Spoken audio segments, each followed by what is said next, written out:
Olá outra vez. Esta é mais uma gravação, um vídeo explicativo sobre templos e santuários que não podem perder no Japão e que não vão encontrar na maioria dos pacotes de turismo das agências. Portanto, há uma série destes vídeos aqui neste canal do YouTube, podem explorar à vontade, podem saber mais sobre isso e eu vou dando algumas dicas ao longo desta apresentação em particular para também pontos de contacto com os outros conteúdos que estão aqui no canal. Então, este é o tipo de apresentação em que eu mostro um bocado do que é que eu faço, dou dicas para desfrutar da visita ao Japão, dou informações exclusivas em primeira mão, alguns projetos de investigação que eu tenho estado envolvida, alguns trabalhos de produção, porque chama-se produção, é diferente de agências de viagens. Produção do destino turístico é antes dos destinos estarem disponíveis para agências de viagens. Dou avisos, dou notícias, traduzo coisas do original japonês aqui no canal, novidades, oportunidades, lançamentos. Eu faço consultoria, mas digamos que as coisas que estão aqui no canal são assim tipo um cheirinho do que é consultoria personalizada e é absolutamente gratuito, de acesso livre. E também há entrevistas e reportagens para explorarem à vontade. Então, estes são os meus contactos, eles vão estar presentes nos outros slides só para vocês saberem. Por favor, subscrevam, subscrevam também as notificações e estejam em contacto, digam um olazinho nos comentários, porque sempre ajuda a pôr o vídeo mais para cima e aparecer a mais pessoas. Neste vídeo, em particular, desta série de vídeos, eu falo de coisas que são, na minha opinião pessoal e também na minha experiência profissional, coisas que eu acho que estão um bocado à parte daquilo que é o turismo massificado. Eu não os vejo a aparecer nos pacotes das agências de viagens, não só as portuguesas, mas também outras, e eu acho que é um desperdício vocês irem ao Japão e não irem lá. Então, se estiverem na fase de sonhar com uma viagem ao Japão, começar a planear, começar a fazer assim um levantamento, o que é que eu quero fazer, onde é que eu quero ir, estas dicas talvez sejam úteis para vocês. Então, o primeiro, e eu pus em primeiro lugar porque é aquilo que tem mais para dizer, é o Santuário de Ise. O Santuário de Ise, eu acho que é absolutamente imperdível no Japão. Tem uma importância assim, enormíssima, descomunal na cultura do arquipélago nipónico, nos mitos fundacionais do arquipélago nipónico. Está aqui um mapa ao lado para vocês verem. Ele fica localizado. Eu nem sei porque é que normalmente não levam lá as pessoas, pelo menos quando as pessoas fazem aqueles pacotes standardizados por agências. Também foi por isso que, há uns anos para cá, eu deixei de trabalhar com agências de viagens em Portugal, porque só queriam fazer pacotes standardizados. E como eu sou consultora e como a minha área de investigação, mestrado, meu doutoramento, foi todo sobre património cultural, para mim é mais importante o património cultural do que aquela parte de fazer render as viagens. Estão a ver como fazem as empresas que são agências. Então eu acho que para uma pessoa ter uma experiência realista do Japão, tem que realmente mergulhar na cultura japonesa e na evolução do Japão ao longo dos séculos e também na contemporaneidade, em vez de ser só, rende mais levar as pessoas por aqui e fazê-las parar nestes sítios ao longo do caminho, então é isso que nós vamos fazer. E os pacotes acabam todos por ser iguais. E normalmente não inclui o Santuário de Isa. E eu não sei porque é que não incluem, voltando atrás, porque nem sequer é assim tão difícil vocês incluírem no vosso itinerário de visita, se pensarem fazê-lo de uma maneira completamente autónoma, sozinhos, não é assim tão difícil. Eu vou explicar aqui neste vídeo exatamente como é que vocês devem fazer. Então, vendo mais em pormenor o mapa, o Santuário de Ise fica basicamente numa península, em Mie.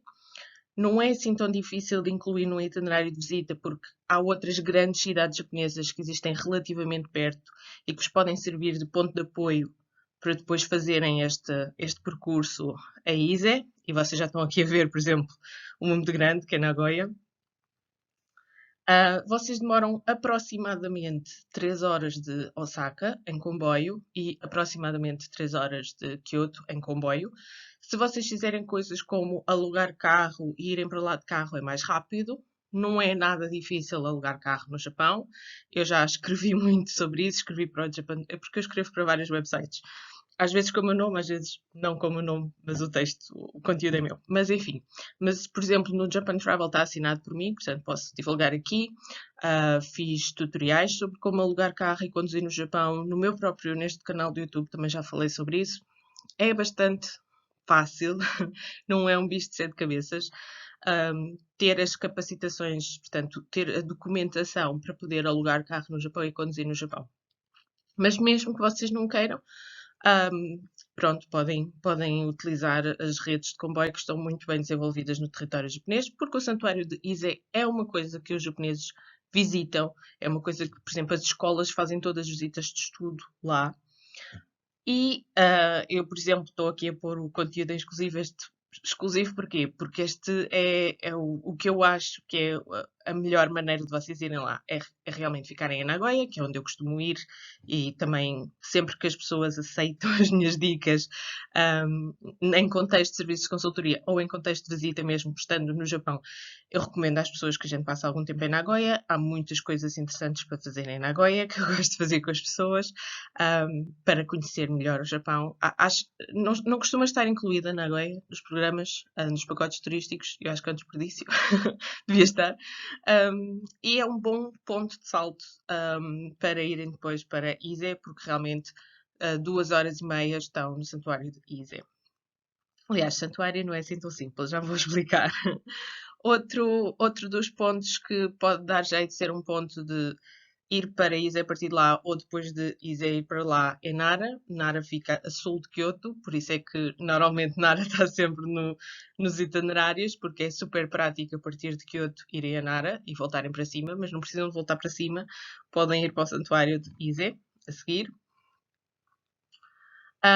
E porquê que este santuário é super importante? Na verdade, o santuário de Ise não é um santuário. Quando a gente diz santuário, as pessoas muitas vezes pensam em um edifício. Pronto, é um edifício e já está. Não é. Tem mais de 120 templos.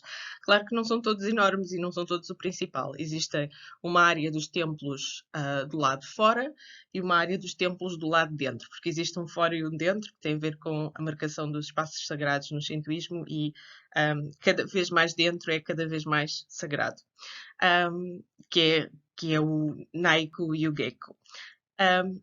De onde é que vem a sacralização deste espaço, desta península em particular, desta área geográfica do Japão? Vem do culto a Amaterasu, que é uma divindade relacionada com a lua, e que eu estou a super simplificar, senão isto ficava um vídeo enorme, mas basicamente está enraizado no mito fundacional do arquipélago nipónico, de como é que as ilhas do Japão apareceram e de como é que o povo japonês apareceu, que é, à distância de milhares de anos, descendente então das divindades celestes e em particular da Amaterasu, da divindade relacionada com a lua, e que se considera mitologicamente sendo o antecedente da própria família imperial japonesa. E, portanto, o Império Japonês, a família imperial japonesa, considerando-se descendente de Amaterasu, significa que todo o povo japonês se considera indiretamente descendente da Amaterasu. Portanto, é realmente o mito fundacional, é realmente o santuário da nacionalidade ancestral japonesa. E também está muito, muito relacionado com o aspecto mais sagrado, o aspecto mais mítico do cultivo do arroz.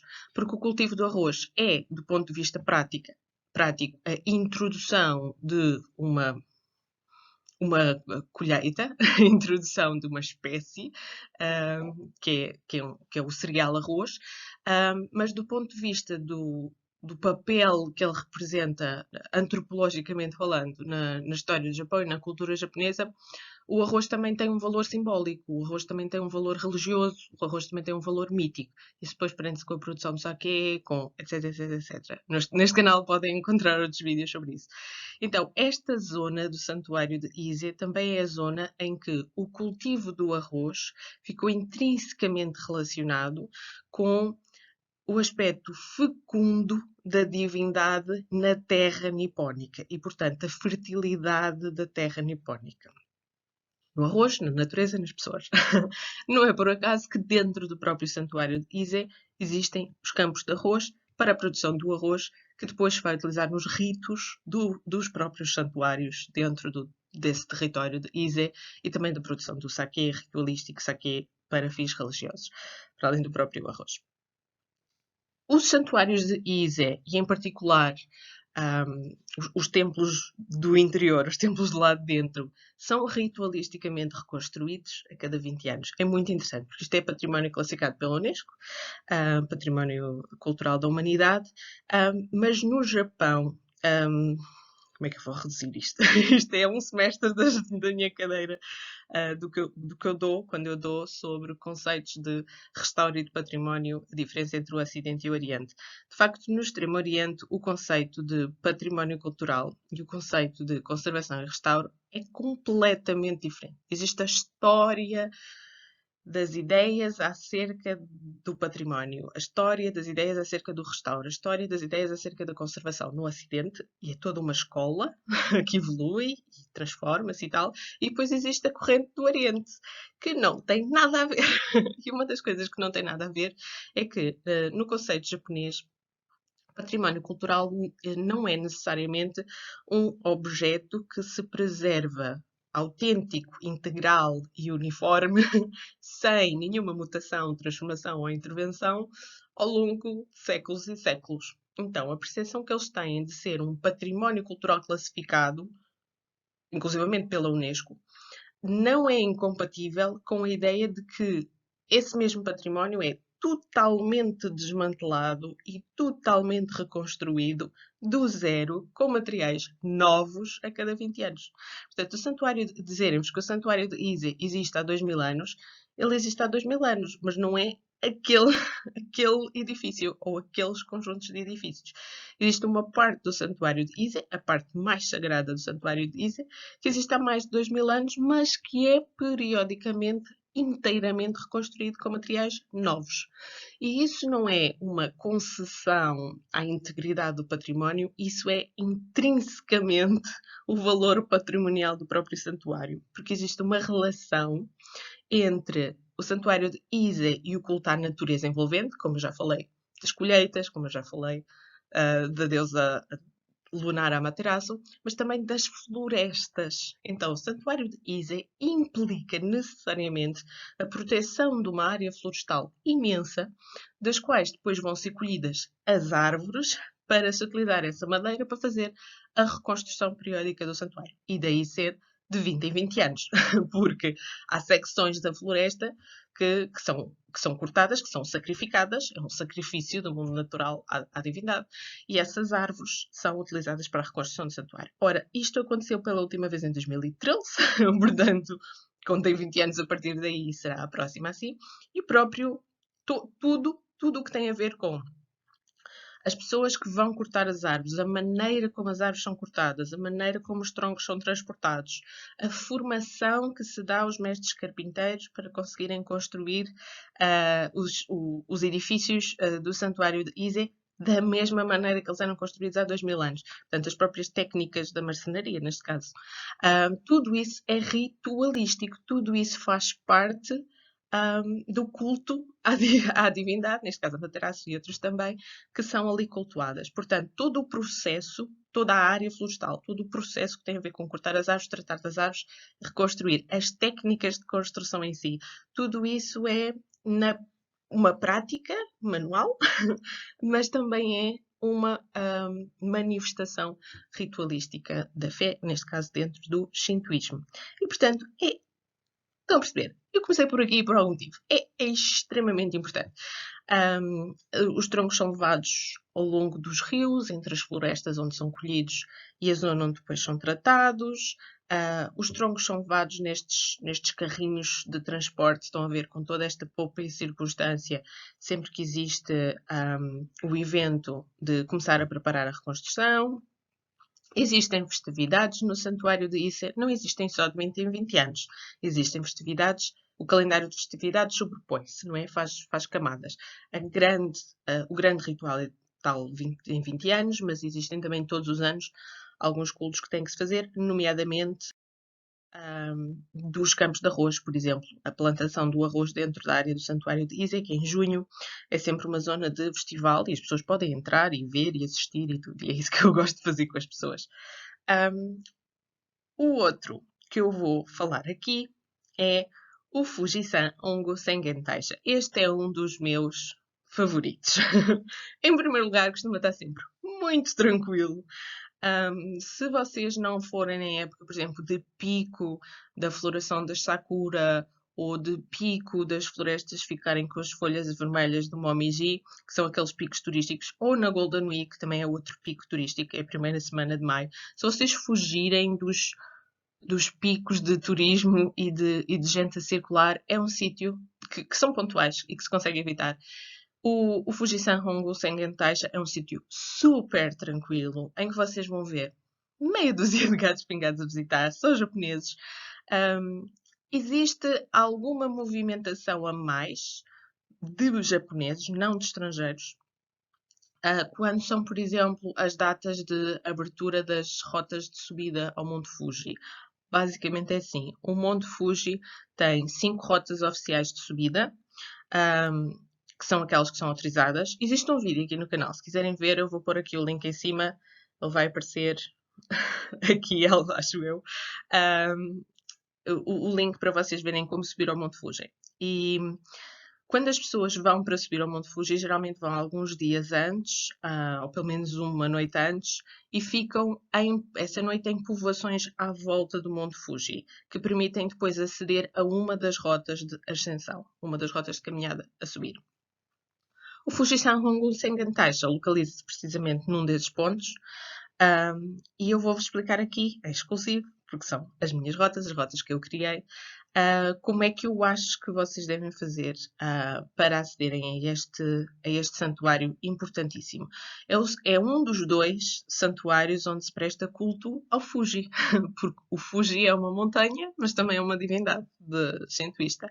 Então, há 2 templos oficiais onde se presta culto ao Fuji, no sopé do Fuji, naquilo que se considera, eu já vou mostrar um mapa toponímico, um mapa territorial a seguir, para vocês perceberem que estão em cima da lava do Fuji e por isso é que aquele santuário está ali. Mas assim, os pontos de acesso, como vocês podem ver aqui nesta imagem ao lado, o Monte Fuji, o seu pico está indicado dentro daquele círculo muito mal desenhado que eu desenhei. O Fujisan Hongun Sengen Taisha está no ponto da marcação vermelha, onde tem aquela gota ao contrário vermelha. A direção Nagoya e Kyoto está indicada na seta. Aqui. E onde está o M neste mapa, onde está o M, portanto um xizinho, que marca o ponto M. Esse ponto M é a estação de Mishima. A estação de Mishima é uma estação da linha do Shinkansen, a linha do comboio bala, e portanto vocês podem fazer o percurso de Tóquio para Kyoto, Tóquio, Nagoya, Kyoto, é a mesma linha, ou vice-versa, ou virem da direção de Kyoto, Nagoya, com a direção a Tóquio. Vocês, se fizerem essa linha de Shinkansen, vocês vão passar pela estação Mishima. Reparem que nem todos os Shinkansen vão parar em Mishima, depende, porque existem muitos tipos de Shinkansen diferentes. Se vocês quiserem fazer este acesso que eu estou a recomendar a este templo, escolham um Shinkansen que pare em Mishima.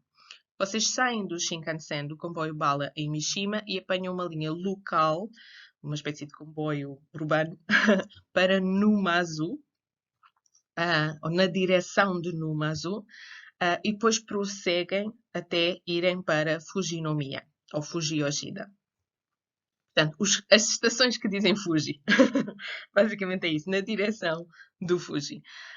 E aí vocês vão sair da estação, caminhar 5 minutos e ir ao Fujisan Hongun Sengen Taisha. Se quiserem mais detalhes sobre como é que é este templo por dentro, eu tenho vídeos feitos lá. Portanto, também vou pôr aqui em cima indicação para vocês clicarem e irem ver a seguir. Portanto, são vídeos que eu gravei estando lá. A entrada do santuário é absolutamente incrível. Tem este tori gigantesco e vocês veem o Fuji ao fundo, porque isto é um dos pontos de acesso das rotas de caminhada, de subida. É um santuário muito bonito. É mais pequeno do que as pessoas estão à espera, mas eu gosto desse aspecto mais, sei lá, mais caseiro, mais próximo. e tem um parque muito bonito, tem um lago, tem um rio, sério, é muito agradável, é super espaçoso, tem assim umas pontezinhas adoráveis, tem uns patos a andar por ali. Parece assim, para uma coisa tão importante na história do Japão, parece quase desarmante o quão simples é.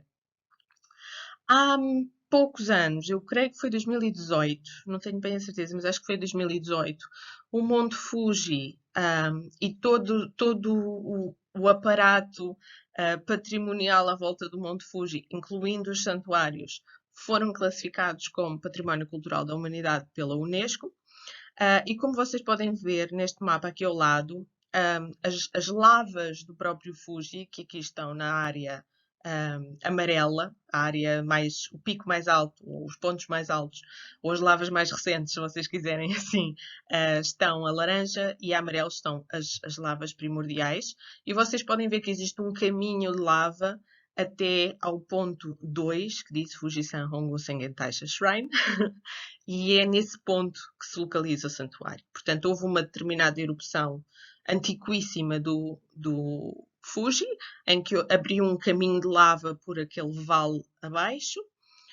O próprio rio que vocês viram nas fotografias, o lago e o rio que vocês viram nas fotografias que eu acabei de mostrar, são águas do degelo do Fuji, portanto é o Fujikawa, é o rio da água do Monte Fuji.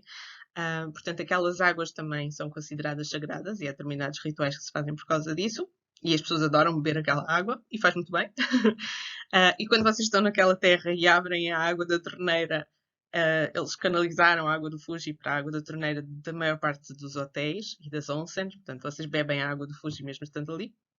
Enfim, mas houve então esta antiquíssima erupção que ficou na memória das populações ainda numa fase pré-histórica, e por causa disso é que se criaram estes santuários no sítio que se sabia que tinha sido o sítio em que o poder destrutivo da divindade tinha cessado, tinha parado ali. E, portanto, aquele sítio era mágico, era sagrado. E por isso é que se fez ali o santuário.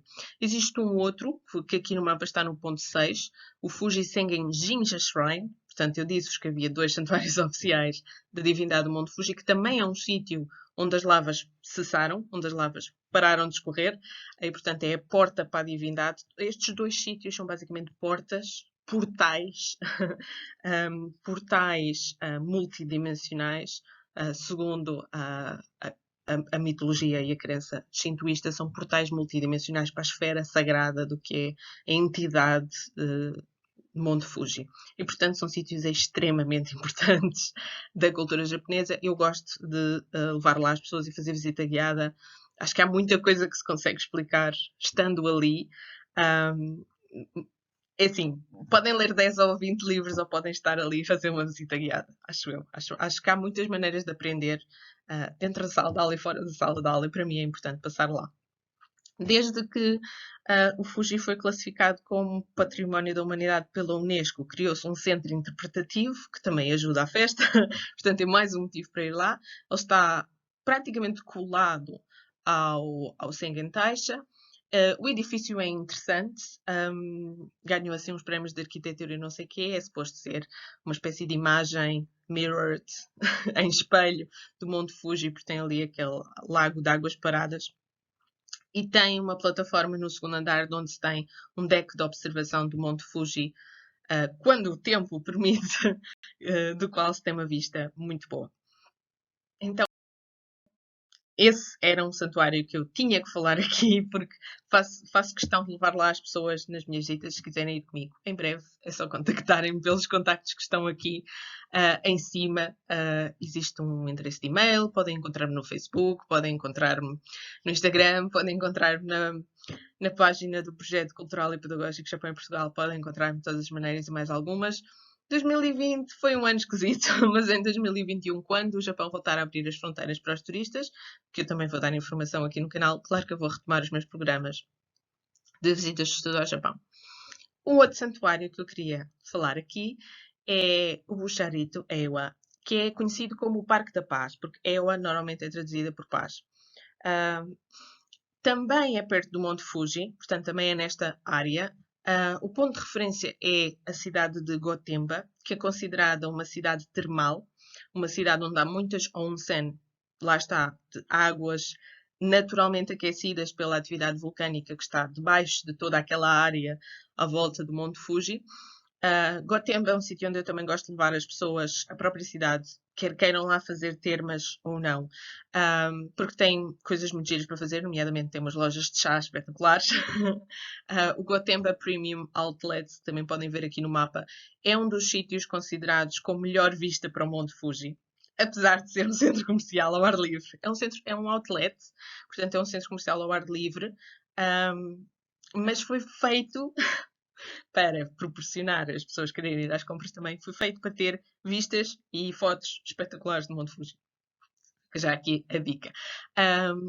O Fuji Heiwa, o Busharito Heiwa, é uma coisa completamente diferente. É um templo budista, é do budismo ecumênico, ou seja, vocês sabem, se calhar não sabem, mas pronto, eu também não sou absolutamente conhecedora de budismo, mas basicamente dentro do budismo existem também várias correntes, vários sectos. E existe este templo que é do budismo ecuménico, ou seja, que foca-se nos pontos de encontro das várias correntes dentro do budismo, vários sectos do budismo, e criou este santuário da paz, digamos assim, do mundo budista.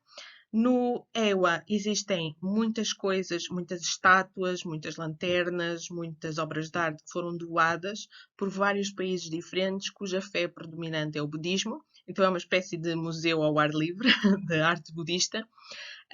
É um sítio bastante alto, o que faz com que tenha uma vista de Monte Fuji espetacular, quando o tempo permite, ou seja, quando não há nuvens a mais.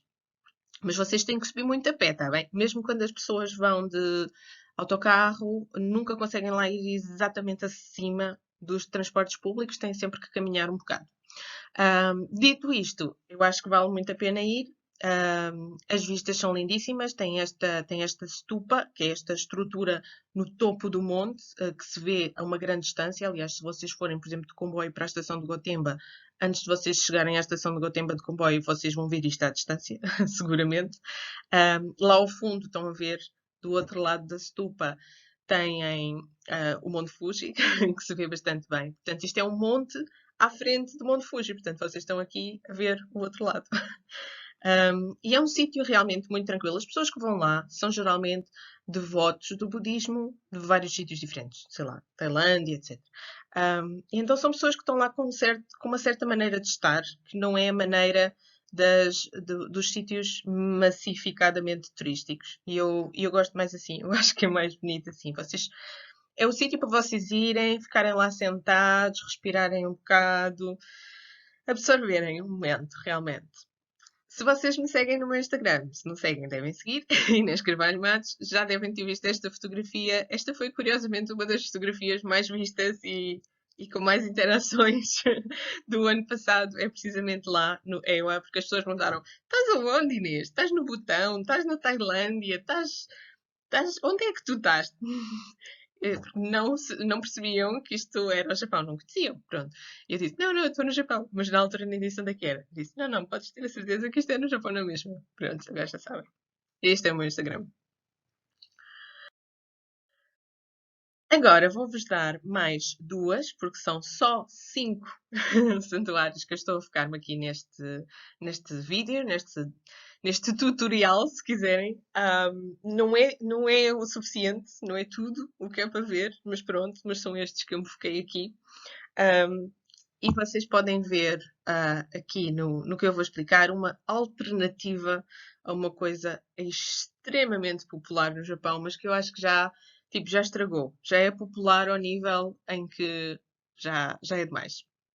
Então é assim, eu assisti, por causa de andar entre Portugal e o Japão e a trabalhar em turismo, eu assisti ao longo dos últimos anos a uma coisa muito triste, que já tinha assistido, por exemplo, em Itália antes, etc., que é certas coisas ficam tão populares e são visitadas com enchentes tão grandes, com avalanches tão grandes de gente, que se descaracterizam, isso é triste, e pior, que se começa a danificar o património e começa a ser insustentável fazê-lo daquela maneira. Então, um dos sítios em que isso aconteceu no Japão foi a famosa floresta de bambu de Arashiyama, em Kyoto. A Floresta do Mundo Arashiyama em Kyoto já era famosíssima, tinha aparecido em imensos filmes, etc. Era uma das coisas que estava em todos os guias, em todos os blogs, em todas as páginas de internet. Em todo lado vocês iam ver, a Floresta do Mundo Arashiyama. Geralmente as pessoas tinham contacto com Arashiyama através de fotos extremamente editadas, em que estava uma pessoa,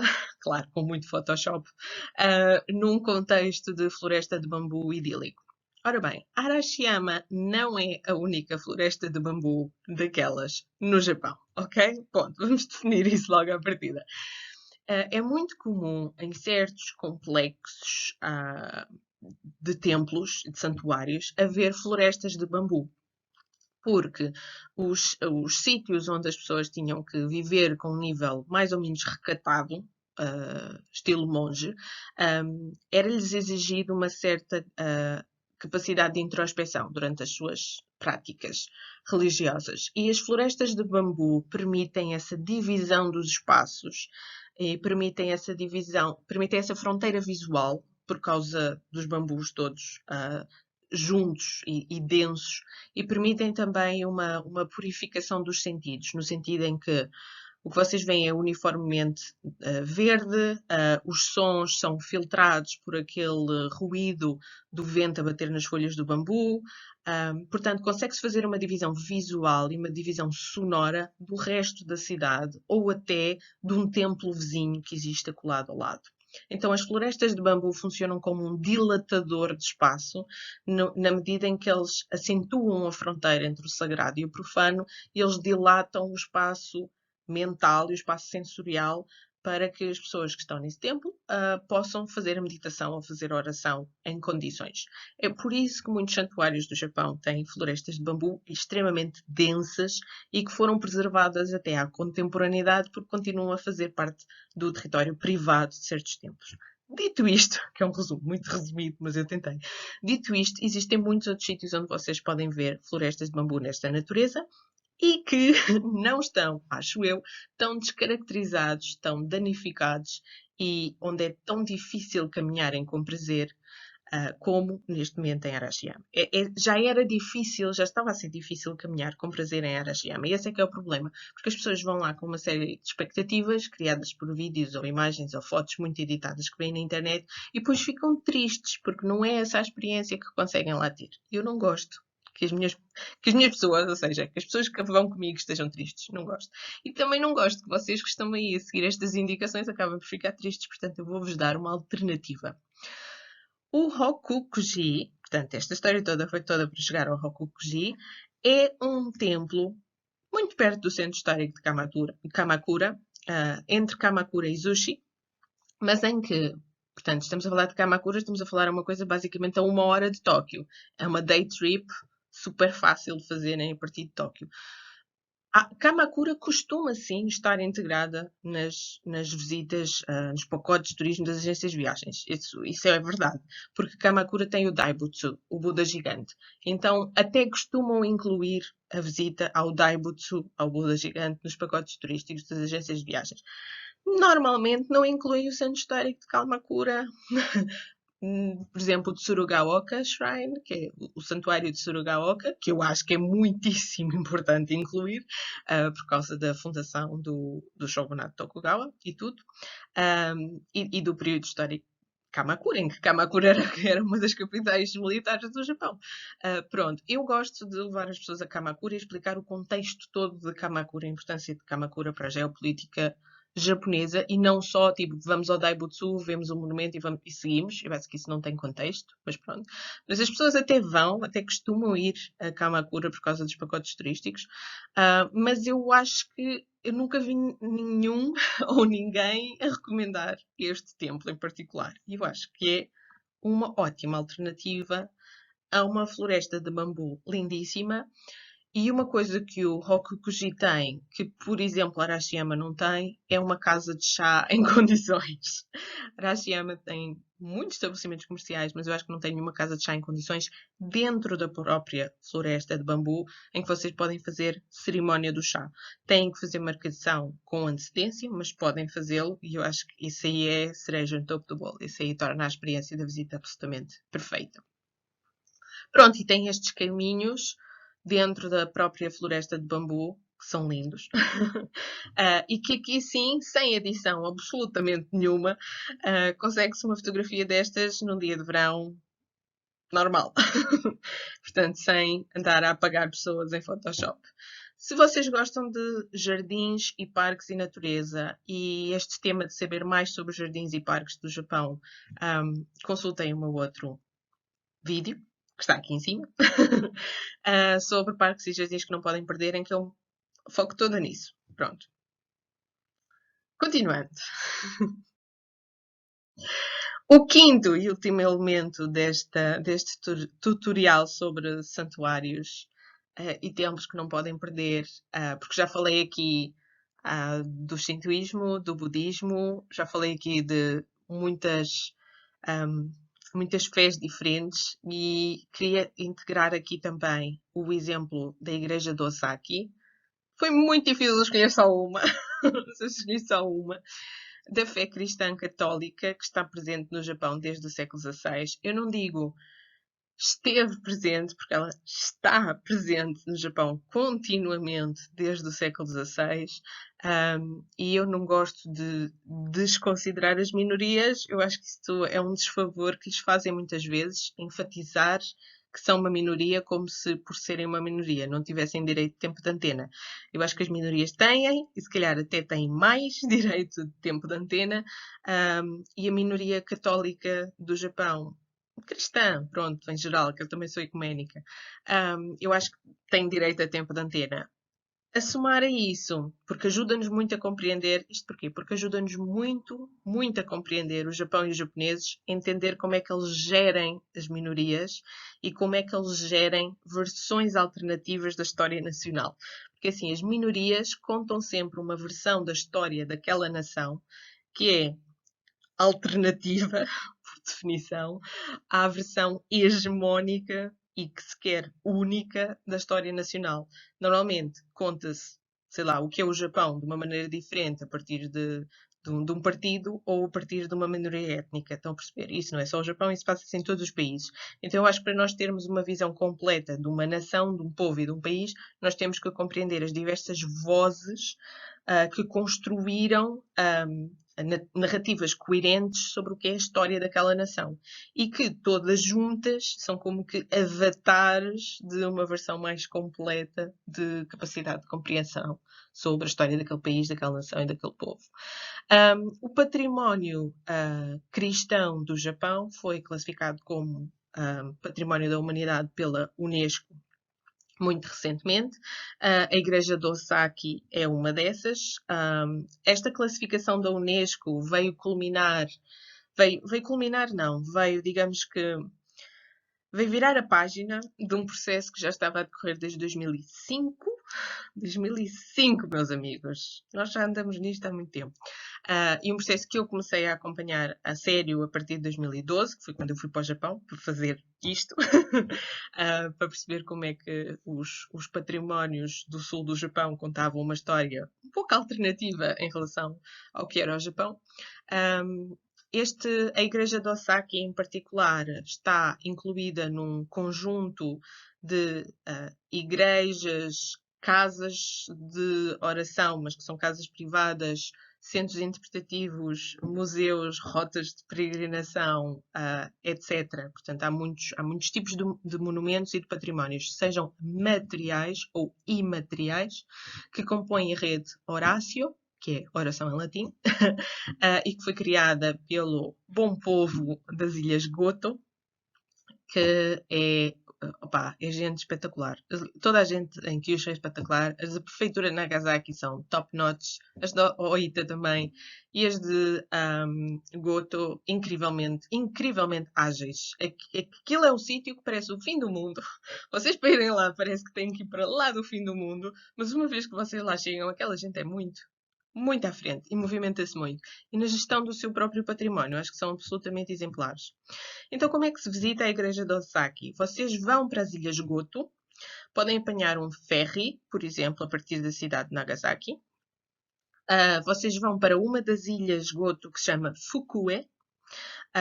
E em Fukue, vocês tipicamente alugam um táxi e vão até Dosaki, porque aquilo é tudo pequenino. A igreja tem um enquadramento paisagístico lindíssimo, ela fica virada para o porto, portanto ela fica a 100 metros da água. Quando ela foi construída na praia, foi construída no desembarque. Isto porque, long story short, e existem aqui no canal muitos vídeos, eu posso pôr aqui alguns em cima, mas existem aqui no canal muitos vídeos sobre a minha investigação de património do cristianismo no Japão, mas long story short, basicamente durante muito tempo os cristãos no Japão estiveram impedidos de professar publicamente a sua fé e só no século XIX, já no final do século XIX, quando isso já passou a ser permitido, é que começaram alguns japoneses até a receber os missionários estrangeiros, tipicamente franceses, italianos, e depois mais tarde também americanos e ingleses e até de outras confissões cristãs que não o catolicismo, os japoneses começaram a receber bem esses missionários e a quererem saber como é que a igreja tinha evoluído no Ocidente, porque tinha evoluído de uma maneira muito diferente daquela que tinha evoluído no Japão durante os períodos da clandestinidade. E esses missionários que chegaram ao Japão, digamos que agitaram a sede de construção de edifícios nos quais pudesse haver uma marcação territorial das comunidades cristãs. E foi aí que se fez a maior parte das igrejas, porque as igrejas antigas não podiam existir, porque a fé era clandestina. Portanto, não podiam existir edifícios. A igreja de Osaki foi uma dessas igrejas de tijolo, com uma construção, obviamente, de influência ocidental, que foi construída então, no final do século XIX, no início do século XX, teve algumas campanhas de obras sucessivas e que, portanto, tem esta arquitetura muito quase neogótica, não é? De influência europeia. Hoje em dia, ela é um museu, já não é uma igreja na qual se celebrem rituais, é um museu e é um centro interpretativo e é aquilo que eu acho e que eu faço particularmente, que deve ser o primeiro ponto de visita nas Ilhas Goto sobre a história do cristianismo naquela área do Japão. Se vocês não virem mais nada, vejam esta, pelo menos. É super fácil de aceder, lá está, é a primeira ilha grande do conjunto das Ilhas Gotos a que se chega, que é Fukue. Fukue também tem aeroporto, portanto vocês podem apanhar um voo também, de qualquer um dos outros aeroportos domésticos do Japão para lá. Para além do voo também podem ir de táxi ou alugar carro. As Ilhas Gotos são conhecidas por terem uma boa rede de carros elétricos para alugar, 100% não poluentes, que é outra coisa espetacular que aquela gente fez, e as paisagens são lindíssimas. A partir da Igreja de Osaki, se vocês quiserem depois também visitar outros pontos das Ilhas Goto, na qual se aprende mais sobre as comunidades cristãs do Japão, é muito interessante que isto é uma comunidade viva, ativa, que luta para se manter fiel aos seus princípios, que são muitas vezes alternativos em relação àquilo que foi a evolução das práticas religiosas no Ocidente. Digamos que eles têm a sua própria versão de como é que evoluiu o cristianismo. E, portanto, podem saber mais sobre isso comigo lá, que desde alguns anos para cá tenho estado muito envolvida com o desenvolvimento de rotas de compreensão turística, patrimonial, no sul do Japão, em vários sítios da ilha Kyushu e também das Ilhas Goto. E esta é a equipa incrível que eu fico comovida só de olhar para esta fotografia, que em 2019 fizemos a inauguração das rotas das Ilhas Goto e, enfim, vejam os vlogs neste canal, com o risco de repetir, mas pronto. Este ano ficou tudo interrompido, bummer, é muito chato, mas em 2021, oxalá, ou 22, oxalá vamos retomar isto. E se vocês quiserem andar por lá comigo, estejam à vontade. Eles continuam a desenvolver estas rotas no Japão. Portanto, não podendo eu ir com os meus grupos, há outros que podem ir com os grupos deles e os próprios japoneses de lá continuam a desenvolver isto. E até é bom porque ninguém envolvido nestes projetos quer que estas coisas se descaracterizem ou quer que estas coisas deixem de ter relevância para as populações locais e para as pessoas pensarem o peso que tem a sua história local. Antes, pelo contrário, queremos que os visitantes, se houver, sejam agentes que contribuem positivamente para as pessoas gostarem do património do local onde vivem e não o contrário. E, portanto, se vocês identificarem-se com esta maneira de estar na vida e de conhecer os lugares, disponham, exponham e disponham, que eu estou cá para vocês. Se vocês quiserem saber mais sobre este canal, explorem os vídeos que estão aqui ao lado. Não se esqueçam de subscrever e de clicar nas notificações e dizer um olázinho nos comentários. O mais importante é dizerem qualquer coisa nos comentários, porque o algoritmo do YouTube só sugere os vídeos se eles tiverem interações. Basicamente é isso. Pronto, uma grande beijoca para todos, fiquem bem. E este canal vai continuar a ter vídeos sempre às sextas-feiras e há muitos que estão planeados e agendados. Não se esqueçam de ver. Uma grande beijoca para todos.